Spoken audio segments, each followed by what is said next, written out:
No, they're not good for the economy, but again, this thing is going to go down big. We're going to be facing a economic crisis, the likes of which have never been seen in modern history. And again, look at what they did again during the COVID war. Yeah. The market should have crashed. Sure. The economy should have crashed. No. Screw you. We got a deal over here. We're going to give you 0 interest rates. Borrow anything that you want. What could go wrong?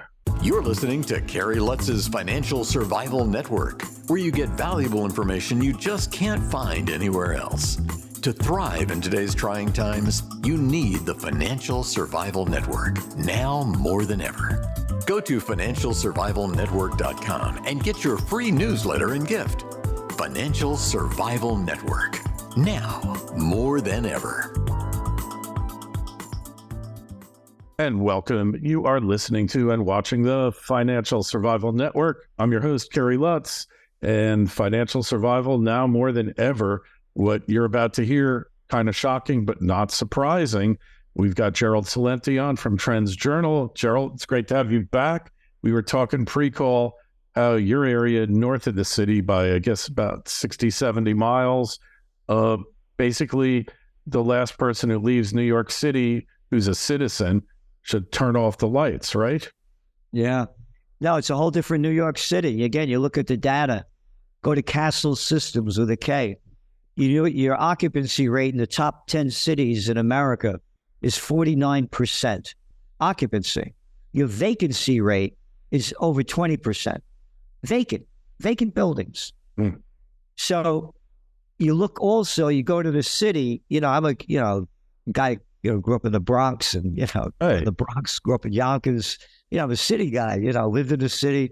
Same It's here. a whole different place. It's your foot traffic in New York City, again, the data, hard data, is down over 33%. So now all the businesses that depended on commuters are going out of business. The shoemakers, the hairstylists, the restaurants, all that boom after the COVID thing, it's all dying now. People can't afford the prices, and it's a whole different vibe. So they're moving up here. A lot of people I see kids in carriages, strollers that never saw before. A lot of young people between the ages of mid-20s to late 30s, flooding out of the city because the nightlife is gone, crime's on the rise, ain't a great place to be, and this is happening around the country. So now let's go to what no one is talking about in the major media, and if they do talk about it, it comes and goes really quick, that we've been warning about now since they launched the COVID war on Chinese Lunar New Year, the year of the rat, 2020 January. Office building bust. How are the owners of these buildings going to pay their mortgages? Yeah. They're not. They're already defaulting on them. You're going to see a banking bust that no one in the major media is talking about, that we have warned about now for going on for 3 years. There's about $1.2 trillion worth of commercial loans coming up. They're not going to be able to pay them. Why? If I'm a tenant in a building and the people don't want to come back to work, because what happened was when the clowns made people stay, you can't go to work, get back in your house. People are now saying to themselves as they're staying on week after week, month after month, year after year, holy Christ, I'm getting up at 5 o'clock in the morning to commute an hour and a half each way. What, am I out of my mind doing this? I'm not doing it anymore. Oh, and by the way, it was costing me a lot of dough to do this. I'm not going to do it anymore. Thousands of dollars a month. I used to That's right. $2,000 a month commuting in with parking, and that was 15 years ago. I haven't done it since 2008. Thank God. I'm out of New York, but commuting is extremely expensive. Hey, all the subway lines, the commuter railroads, all of them are going bust too. Yep. Oh, and all of the bus companies that have gone up. So now let's think, you talk about the subways. How about a night in Calcutta? All right? That's what the subways are like. So now let's say I'm a guy that has 10 stories in one of the buildings. I say, listen, stay home. Come in 2 days a week. I don't need all this office space. I'll save myself a lot of money. You're going to see a banking crisis, the likes of which we've never seen before, that no one is talking about, because they don't want to freak the people out, because they want them to keep playing the markets on the street, and they want to keep thinking that everything's going to be okay. So that's one of the big busts that are going to happen. And again, we had said when interest rates were way up. No, there's not going to be a real estate crisis in the housing market because the people that are buying the houses now are very different than when back in the 2000s when you had these things called subprime mortgages. Hey, you don't have a job? Liar. You don't have any money? You're broke? You're deep in debt? Don't worry about it. Here, sign over here. Ninja loans. I'm a bankster gangster. And when we go bust, don't worry about it. We're too big to fail. They'll bail us out. Exactly. So that's one trend, obviously, the banking bust, the real estate bust. But these cities basically serve no function any longer, Gerald. They were cultural centers, trade centers, and now people can't wait to get out of them. Yep. Cultural centers. You know, I'm a big jazz fan. I love the old stuff. And, you know, you listen to these cats, you know, singing about the Savoy boy, you know, the Savoy up in Harlem. The Apollo up in Harlem, you know, the 42nd Street, you know, bum, bum, bum. Yeah. You know, and yet one song after another, jazz places all over, hot, no more, all gone. Now it's one bad rap. Everything is crap. Again, the filthy streets. Oh, but by the way, don't worry about it. We got to send more money to keep the military-industrial complex going, keep the wars going, as the country rots in front of our eyes, as homeless fill the streets, migrants are everywhere, and crime is just another day of life. Look, before the COVID war, they weren't locking up stuff in CVS and Walgreens because people were stealing everything.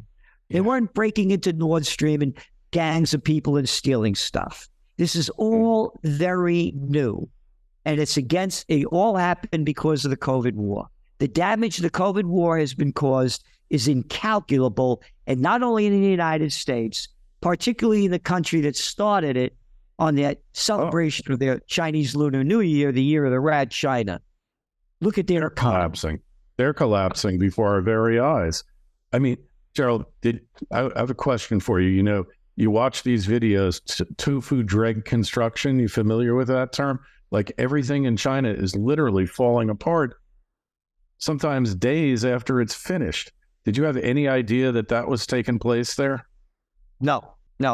I mean, so they're the ones that launched the COVID war and 3 years of zero COVID policy. They destroyed the lives and livelihoods of hundreds of millions of people. Yes, they did. And we get reports from people in China that are saying how terrible things are. So now let's go back. You look at China's GDP numbers from like 1970 to 2001. They were like this. Then that slime ball murderous piece of crap, Bill Clinton, who got every time he got caught with his pants down, it's bombs away over Baghdad. Let's do the Yugoslav war, one after another. He brought China. Not only did he give us, what was that one way that we took our jobs, NAFTA, where they stole our jobs and brought them to cheap labor in China. He brought China into the World Trade Organization. Yeah. When China came into the World Trade Organization, 2001 to 2019, before the COVID war, their GDP skyrocketing. They overbuilt the place. Like when there's all booms, you overbuild because everybody wants to make money. Right. So now it was overbuilt before, and now the COVID war, locking it down. They are in a real estate bust, the likes of which have never been seen in modern history. It was way overbuilt to begin with, and then the COVID war made a bad situation worse. Again, in the Trends Journal, we only put in the data. Look at China's export numbers, going way down. Look at China's import numbers, going way down. Look at their manufacturing numbers going way down. Oh, not only in China, in Europe, in the United States. Yeah. PMI manufacturing numbers, the PPI manufacturing numbers, PMI numbers are all down. So that means they're producing less, which means consumers are going to buy less. Yep. Yeah, well, that's what they want, evidently. So what about this thing of like paring down the population? Is that real? I don't know. But again, you know, you look at the population, look at the numbers, okay? Let's go back 100 years ago. there were basically 2 billion people on the planet. Mm-hmm. 100 years later, you got 8 billion. Is that a lot of people or what? Yeah, sounds unsustainable. It is. You know, one of my books, what Zizzy gave Honey Boy. Zizzy's the Italian name for auntie. Z is aunt. Zizzy's Honey Boy. Zizzy is auntie. Mm-hmm. Gotcha. And she used to say to me, may she rest in peace, Gerald, there are too many people on the planet. There are. So what does China have? You look at China again, you look at their numbers. They got 1.4 billion people. Mm-hmm. They need more people. Mm-hmm. So anyway, I don't think it was done for that. I think it's done for power and control. Yeah. I tend to agree with you, but I don't think they'd mind this. But population declines. Like now we know China had 100 million less people than they said, which further increased the overbuilding crash. So declining populations aren't good either, right?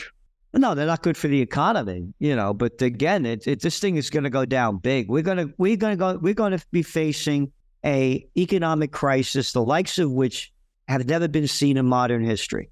And again, look at what they did again during the COVID war. Yeah, the market should have crashed.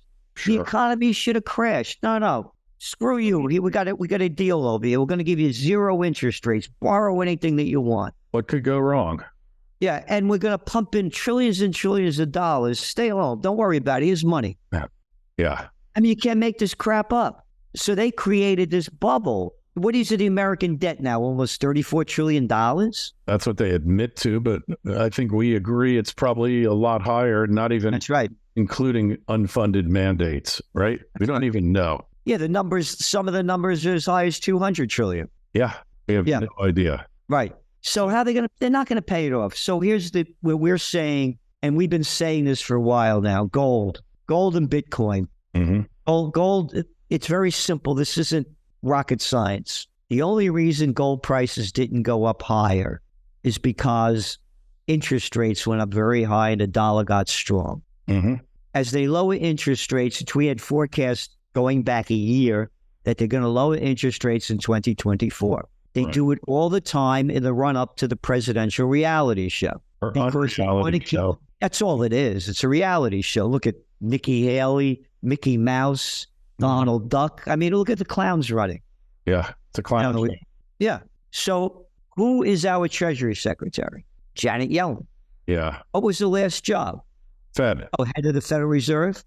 Coincidence. Yeah. The head of the Federal Reserve is our Treasury Secretary. Yeah. Budget. Yeah. So they're running the country because they're running the money. And they're going to keep it in power, so they're going to lower interest rates. The lower interest rates go, the lower the dollar falls. The lower the dollar falls, the higher gold and Bitcoin prices go up. Mm-hmm. That's the way we see it. So which is better? Which is a better buy for the future, Bitcoin or gold? Bitcoin's a gamble, but the prices we think are going to go up higher in terms of percentage-wise than gold. So I buy some every Monday. What's that? I buy some Bitcoin, a little bit every Monday. Good for you. Yeah. And been doing that for a while. I sold some off, but I always go back in. If I see a trading opportunity, sell it off, then come back in, buying the same amount every Monday and increasing the buys over time, You look if Bitcoin wasn't around, gold prices would be double their price. Yeah, I would think. Yeah. And you go take a place like Argentina where you have inflation at 140%. Mm-hmm. People are buying Bitcoin. They're not buying gold. They're buying Bitcoin. They can buy, like you said, they buy a little bit at a time. They don't want to lose their currency, so they're buying Bitcoin. And that's going on around the world. Mm-hmm. The only thing that we see killing Bitcoin is if the governments kill it. Right. They could theoretically do it, too. Yep. They could do it because they can shut down those nodes. People tell me, no, they can't. But look. They could do it. It would be a worldwide concerted effort to shut down every Bitcoin node. And then if you couldn't get a price on Bitcoin for even 48 hours, I used to say 72, but I think if there was no trading in Bitcoin for 48, that would be the end of it. Yep. No, it would really hurt it. So anyway, gold is to me, that we don't give financial advice in the Trends Journal. Sure. But we tell you what in the world is going on and what's going to go on. Yeah, and we give what is being reported, so we're not skewing it, and then we give our trends analysis and trend forecasts. So to me, three things: gold, Bitcoin, and real estate. Going back to the real estate market, we said that when interest rates go up, there's going to be a commercial real estate crash, but not a residential crash. Again, because it's different than what happened with the panic of '08 when subprime mortgages. They're still selling it here in Florida too. Excuse me? Real estate is still going, even with the high rates. Yep. Still selling in Florida. So prices may come down a little bit when mortgage rates go down and there's more supply, but it's not going to be a crash. Mm-hmm. And so there's going to be a time, we don't think the time is right now, to buy real estate again. Right. And so real estate is a long play. And those are our three things. And then now we have to look at what's going on in the consumer market. And you're looking at holiday sales. They're not going to be strong. Mm-hmm. And after the new year, we believe that the markets are going to go down again. As a matter of fact, we believe they're going to go down in December as well. So no Christmas bull, huh? No. Santa Claus market? No Santa Claus market? We don't see it happening, no. And again, we have these other things going on called the Middle East, one of our top trends, 2023. So for everybody to look at, called it at the beginning of the year, Middle East meltdown. Mm-hmm. Said this was people forget what was going on over there. And this guy Netanyahu, by the way, his popularity rating is like in single digits. And there were 39 weeks of protests going on before Hamas did this attack going on over there. 39 weeks of people, Israelis taking to the streets against Obama, against Netanyahu's Judicial Reform Act. Yeah, I remember. Right? And they supposedly knew about this attack for over a year. That's right. Pearl Harbor, and terrorism.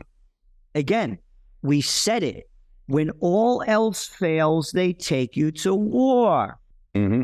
So they let it happen, and now they took the country to war. And by the way, Netanyahu's being brought up on those corruption charges, too, that they're back in court. It's a crime syndicate that's running countries around the world. The government is a crime syndicate. Yeah, they're murderers and thieves. Yeah, and that's the good ones. Yeah. The other ones are really bad. So gold, Bitcoin, residential real estate, location is important. You want to be out of heavily urbanized areas, obviously, but exurbs, suburbs, rural, is that the markets you look for? Yep, absolutely. And again, as this war mentality keeps increasing, more and more people are going to want to get out of the cities.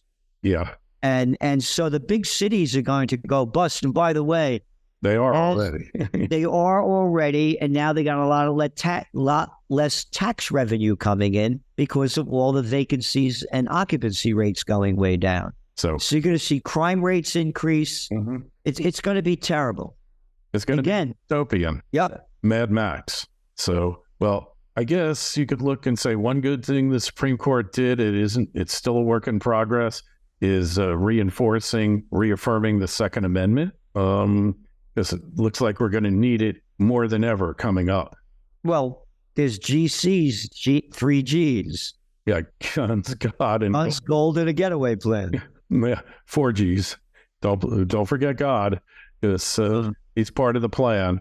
Yeah, well, they get away. You'll be getting away. Again, I love these ads that they run, and they keep what to do in case there's a nuclear attack. How about bend over and kiss your ass goodbye? Nothing. Yeah, you want to live after a war? That bottle you've been holding for a special event, it's time. Because you're not going to get the opportunity to drink it again, right? Well, like your attitude I'm detecting for you, Gerald, is like you were fighting this and fighting it, and now there's a bit of resignation here. Yeah, well, I launched Occupy Peace. I do everything I can. I don't just talk about it. I put my money where my heart is, and I'm very concerned about what's going on. And if this war escalates in Israel, and they get Iran, Lebanon, and Syria into it. That's the beginning of the end. By the way, oil prices, as we're talking, Brent crude dropping. down to $75 a barrel. I know. WTI's at 70. Yeah, it's nuts. Yeah. If this war escalates, you're going to see oil prices go to like $130 a barrel. Kiss the economies and equity markets goodbye. $100 a barrel oil is guaranteed major recession, global, because the world cannot run on $100 barrel oil at this point. It leads to immediate contraction, immediate layoffs, because costs just go way too high. Well, at least one good thing, I don't think the urbanization trend was really a very positive trend. It was in the earlier part of the 20th century up to the middle. But then urbanization went amok. It ran amok, and it's been a destructive force, not just in the United States, but globally in many countries. So deurbanization might very well be one of the good things to come out of this, Gerald. You're 100% right. And you the numbers that you said, the dates are perfect. Again, you're a guy that grew up in Brooklyn, right? Oh, in New Jersey, but my heart was always in New York. Well, anyway, New York was a cool place. Yeah. And all these other cities. And then they put up these stupid, ugly buildings, overbuilt, took out all the glamour, all the beauty, putting up this ugly steel and glass crap. And by the way, all the politicians that are spewing out the BS that, well, we're going to turn these empty buildings into apartments. You can't. Full of baloney. You can't do it. The buildings built in the last 50 years are non-convertible. No, absolutely cannot. But the earlier ones, like I was in a building on downtown, and that got converted, and they were magnificent, the units, because the distance from the elevator core kind of determines the ability to convert. What I think, and we both remember this, when they tore down Penn Station in New York City, I think that was the end of cities globally, because there was just no respect for the past, and everything became disposable for the right price. And, it just was never the same after that, New York. And look at the train system. I just went down to Philadelphia, took the Amtrak. What a joke. Amcrash. Yeah, Amtrak. Well put. You go to Europe, you go to China, you go to Japan. Hey, in Florida. In Florida, we just got the Bright Line. It's not quite high-speed rail, but the trains are immaculate. The stations are immaculate. You could eat off the floor in any bathroom in that terminal, literally, Gerald. It's magnificent. And you see what it could have been. Yeah. If the now, we got wars to fight and people to kill. Yeah. What's wrong with you? Keep your priorities straight, right? Yeah. All right. Well, hey, we know you got other commitments here. We always appreciate your presence here. Trendsjournal.com. Go there. Link in the show notes. Question for Gerald or myself, shoot me an email, kl@kerrylutz.com. Gerald, thanks for stopping by. We'll talk to you again soon. And thank you for all that you do. I very much appreciate your passion, your knowledge, your wisdom, and your caring for America. Thank you for having me on. And you 10 times more. You got a couple of years on me, but probably 10 times more wisdom. Appreciate everything you do as well. Thank you. Thanks for listening to Kerry Lutz's Financial Survival Network, your solution to today's trying times. For the latest, go to financialsurvivalnetwork.com. Financial Survival Network, now more than ever.